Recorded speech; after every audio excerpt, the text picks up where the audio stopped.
Well, good morning. Today is March 31st. We're here in Northern California talking about Critterfence installation.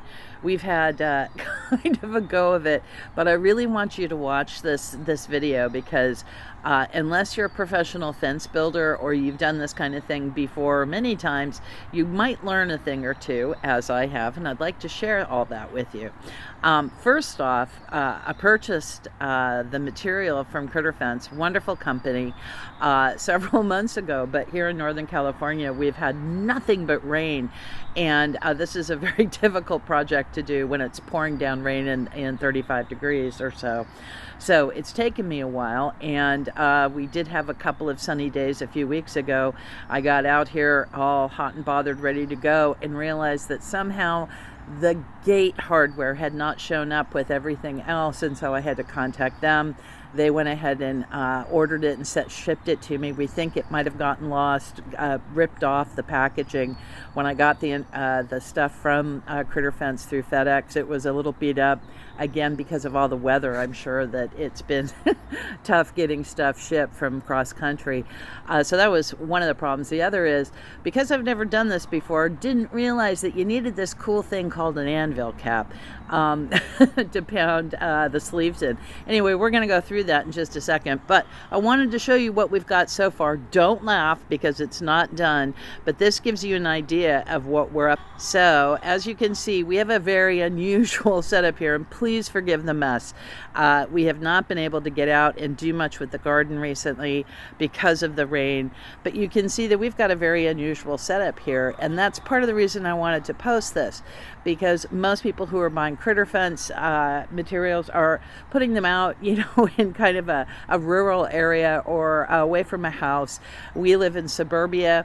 As you can see, the critters that we're trying to keep out, these bad girls, that's Venus, because they're going to eat everything in my vegetable garden. We also have a couple of bunnies, same thing. And we have in Northern California and other places in the country, really bad Norwegian rats. And as you can see over here, that's not going to keep them out, but I have some ideas about how to make this more or less rat impervious. Ground squirrels too, and also tree squirrels are our main things. And you can see actually they've already gotten in and eaten my poor little tomato plants that I put in a rush last weekend, so I'm going to have to replace those. But hold on for just a second and we will show you what you need to get started. Okay, so one of the first things you want to have, you definitely want to have this. This is an auger bit. As you can see, goes on to a regular old drill. The reason why this is important for me anyway is because I'm so close to the house. Back when these houses were built, the construction workers might have been kind of lazy, just drop some concrete off in the middle of God knows where. So if I tried to put in a sleeve to one of these places, I never was going to get it in. So I needed to do some testing to make sure there was nothing there except soil. Now, back to the fact that we've had nothing but rain. That's actually a really good thing, because this material here in Northern California is known as adobe clay. It is hard as a rock, and we are coming out of a massive drought, which means that all of this soil was basically the equivalent to concrete. So getting anything into this before this rain would have been next to impossible. And I want you to remember that what you're putting into the soil, this is important. It's this. This is a really long sleeve. And imagine trying to put that into essentially concrete, dry soil. So you want to be able to dig down a little bit, make sure that you're not hitting anything like a big boulder or rock or concrete, which I actually did in one place and had to pickaxe it out. And then you want to make sure that you have enough moisture to go down. Now, to make sure that the soil is soft enough. The other thing you're going to need, which anybody who does this will know, but I haven't, so I didn't, is this wonderful little thing called an anvil cap. Now, why is that necessary? Try to imagine if you were pounding that with a sledgehammer. That's not going to go well, right? So what this does is it fits into the top like this, and then you can slam it with a sledgehammer. And because it's got this piece that slips in, it's going to keep it from mushrooming. The other thing you need to have, good old-fashioned level. Why?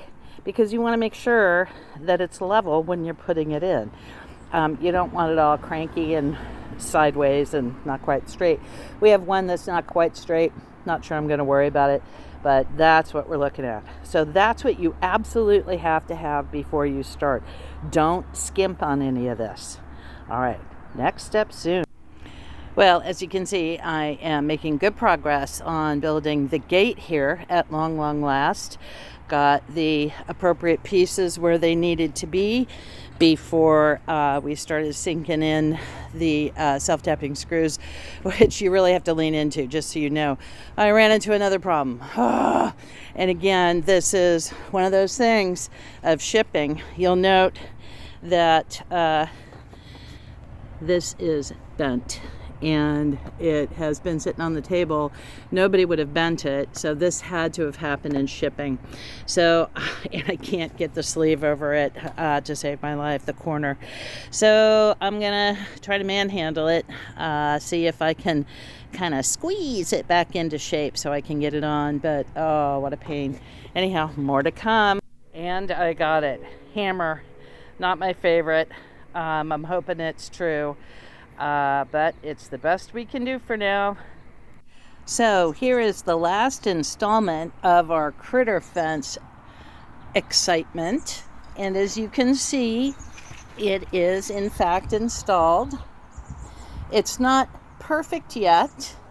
You can see over here in the corner, I haven't decided how I'm going to do this. So this is a wild experiment here. Remember, we're trying to keep rats out. So before I sink it all in, I'm just going to test it to see if pokiness on this side keeps them out. On the other side, I tried a different aspect. I tried it in. You can see over there. So we're trying a couple different ways before I, get some furring strip or something to sink it in. But I will know if they get in. A couple other things of note, because we have a concrete foot at the bottom here of our beautiful little surround. I couldn't get all of the posts right up next to it because there's concrete there. So some of them are a little further in than others, but that's okay. I've used those lovely long horseshoe staples to sink it in, and I've put pea gravel around the edge with the gate.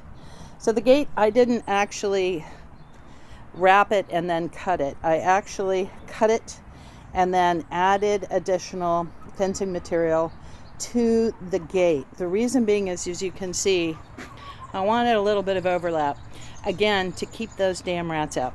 And I've got it all the way down here, and there's a little bit at the foot you might be able to see where it's actually dragging ever so gently on the bricks. So we'll see if this is rat proof. We have the same thing over here. You can see there's a little bit of an overlap. It's enough so we can open it. One thing I noticed, this could just be that I don't know what the hell I'm doing, is that it's very difficult to get these latches over the fencing material. So I'm going to have to play with that a little bit. I put the two latches at the top. I'm old. I don't want to be bending down to open them up. So we don't have anything big here. Again, it's chickens, bunnies, rats, dog, couple of cats. Once in a blue moon, we might see a possum or a raccoon who probably could get in, but we haven't seen one for a couple years. Here's more of the pea gravel again, just to keep it absolutely rat proof. We'll see. Now, you'll note that our posts are taller than our fencing material. That's because we have a couple of chickens who in the past have found ways to jump over just about anything. We're not sure if they're going to try it. If they do, then we'll add some more material to the top. The other thing is, if the rats decided they're climbers, which they can be, we will put some kind of flashing at the top to keep them from climbing over. But It's definitely lovely. It's exactly what I wanted. Is it perfect? No, because, I'm 64 years old and did most of this myself, but it's great for what we need. And, you can use this in a suburban area, not just out in the boondocks. Anyhow, thank you, Critterfence.